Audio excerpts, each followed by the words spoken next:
अस्सलाम वालेकुम दोस्तों, की हाल चाल है? ठीक हो? मैं ਤੁਹਾਡਾ ਦੋਸਤ ਤੁਹਾਡਾ ਭਾਈ ਉਸਤਾਦ ਬੂਟਾ ਫਾਰੂਕ।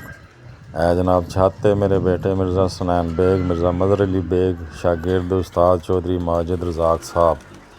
ए जनाब टूरनामेंट अज उड़ाए सी कबूतर, काफ़ी टूरनामेंटा हिस्सा लिया सी।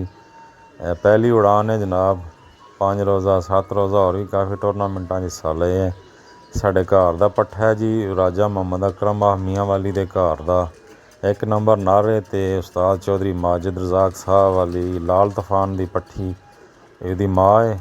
ਇਹ ਉਹਨਾਂ ਦੇ ਕਰਾਸ ਵਿੱਚ ਮਾਸ਼ਾਅੱਲਾ ਇਹ 6:18 ਤੇ ਬੈਠਾ ਹੈ। ਆ ਤਾਰੀਖ ਹੈ 24/4/2026। ਪਹਿਲੀ ਉਡਾਨ ਹੈ ਮਾਸ਼ਾਅੱਲਾ ਤਬਾਰਕ ਅੱਲਾ।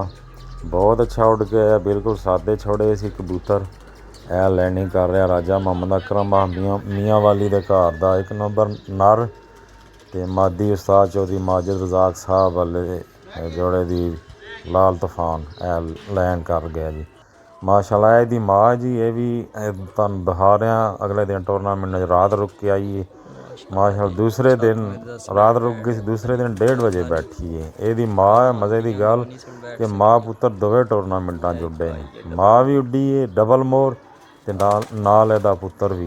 ਇਹ ਜਿਹੜੀ ਹੈ ਇਹ ਥੋੜ੍ਹੀ ਜਲਦੀ ਬੈਠ ਗਈ ਸੀ ਅਤੇ ਬੇਟਾ ਇਹਦਾ ਜਿਹੜਾ 6:18 'ਤੇ ਬੈਠਿਆ। ਇਹ ਲਾਲ ਤੂਫਾਨ ਸਾਡੇ ਘਰ ਦੀ ਹੈ ਵੀ ਮਾਸ਼ਾਅੱਲਾ। ਅੱਗੇ ਜਾ ਕੇ ਇਹ ਦੇਖੋ ਇਹ ਪੱਠਾ ਹੈ ਸਾਹਮਣੇ ਜਿਹੜਾ ਬੈਠਿਆ ਉਹ ਪਰੇ ਦੀ ਮਾਂ ਹੈ।